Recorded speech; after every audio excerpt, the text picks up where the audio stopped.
Hi friends, நீங்க பார்த்துட்டு இருக்கிறது டிஷ் வாஷ் ஜெல். அதாவது பாத்திரம் கழுவுறதுக்கு யூஸ் பண்ற லிக்விட் இருக்கு இல்லையா, அது அது எப்படி மேக் பண்றதுங்கிற ஒரு வீடியோ நம்ம எடுத்திருக்கோம். அதோட pH வேல்யூ பாருங்க, 3 தான் இருக்கு. 100% நேச்சுரலா இருக்கு.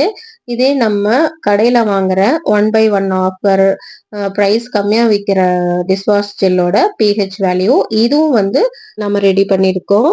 இதோட pH வேல்யூ டிஃப்ரெண்ட் பாருங்க. இது இண்டஸ்ட்ரியலுக்காக யூஸ் பண்ற ஒரு டிஷ் வாஷ் ஜெல்லு, பாத்திரம் கழுவுற மருந்து. இதுதான் இப்ப 1/1 ஆஃபரு, ரொம்ப கம்மியான விலையில கிடைக்குது. இதோட pH பாத்தீங்கன்னா 2 இருக்கு. இந்த அளவுக்கு ஆசிடிக் இருக்கிற இந்த டிஷ் வாஷ் ஜெல் வாங்கி குழந்தைங்களோட ஃபீடிங் பாட்டில்ல இருந்து, டிஃபன் பாக்ஸ்ல இருந்து, ஸ்நாக்ஸ் பாக்ஸ்ல இருந்து, வாட்டர் பாட்டில்ல இருந்து எல்லாமே நம்ம இதுல வாஷ் பண்ணி கொடுக்குறோம். அவங்க சாப்பிட்ற தட்டுல இருந்து எல்லாமே நம்ம இதுல வாஷ் பண்ணி கொடுக்குறோம். டெய்லியும் நம்ம சமைக்கிற பாத்திரம் கூட இதுல தான் கழுவி வைக்கிறோம்.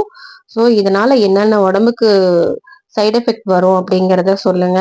இதோட ஃபுல் வீடியோ உங்களுக்கு வேணும்னா டிஷ் வாஷ் ஜெல்லுன்னு கமெண்ட் பண்ணுங்க.